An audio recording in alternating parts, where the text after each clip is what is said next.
Attention, ouvrez bien grand vos oreilles. Ça bouge grave sur Elang FM. Eh bien voici vos réactions, donc les réactions du site ou que vous déposez sur le site mayotte-vichère.com tous les jours, et c'est vrai qu'il y en a de plus en plus, on en est à 316 messages quand même pour c'est vos réactions donc face à ces manifestations, etc. On va pas s'étendre. Allez, on attaque tout de suite le 6 novembre, donc dimanche. Rakibou Dimassi de Chemenyumba de Mayotte donc a écrit « Non à l'abattage sauvage des arbres que nos parents, grands-parents et arrière-grands-parents ont plantés. Notre génération de feignants et d'assistés n'a même pas le courage d'en planter. Abattre des arbres, c'est insulter nos ancêtres. » Jeune, mon père m'a dit que son frère et lui allaient chercher à pied des plants de cocotiers et autres arbustes depuis Mabougani et pour venir les planter à Bandrazia, ancien Tobi, village saisonnier des gens de Chimbe, Ntsangamuji et Soa.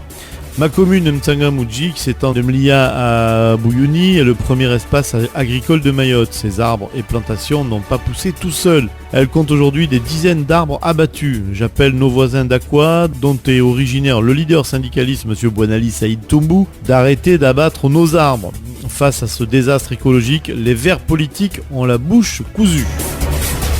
Le 6 novembre 2011, Futur de Mayotte a écrit « Bon, lundi, les négociations, prétexte, entre parenthèses, reprennent. Jeudi, les accords seront peut-être signés. On en sera donc à 45 jours. Le record.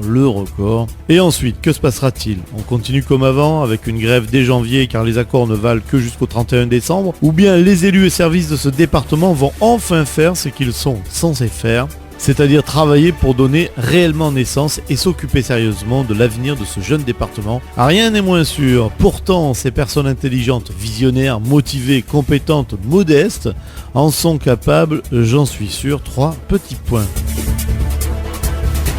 Le 6 novembre, Citoyen de Mayotte a écrit « J'ai retrouvé un vieux magazine, Via, datant de décembre 1999. J'ai relu les articles et faits divers relatifs à Mayotte en cette fin de siècle dernier. Rien n'a réellement changé, ou si peu, déjà 43% de chômeurs. On rêvait de l'installation de nombreuses enseignes de la distribution pour en résorber le nombre. Des barrages et caillassages de véhicules de Wazungu, donc par des jeunes à Kaouni, en représailles suite à des broutilles servant de prétexte. Des dérives xénophobes, notamment envers nos frères d'à côté, une orientation de développement vers la production locale, pêche, agriculture, coopération régionale, arrosée par de futures et copieuses subventions. Elle en est où la production locale 12 ans après ? Qu'a-t-on fait des subventions, de l'argent public ?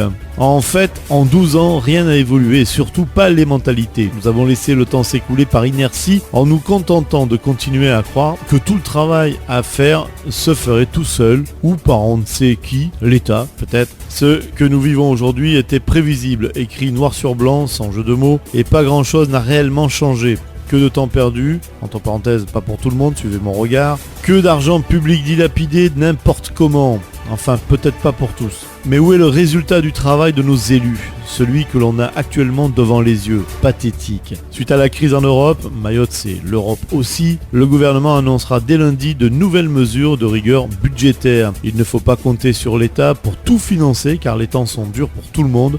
Alors les problèmes de nombril mahorais, 3 petits points. L'avenir de cette île est entre nos mains, celle de nos chers élus notamment. Continuons à élire des personnes qui n'ont pas envie de travailler, qui ne pensent qu'à voyager, s'écouter parler, améliorer leur quotidien, mais pas le nôtre. 3 petits points. Et ne vous étonnez pas si la situation empire, car si rien n'est fait, les choses ne s'amélioreront pas d'elles-mêmes, malheureusement à suivre.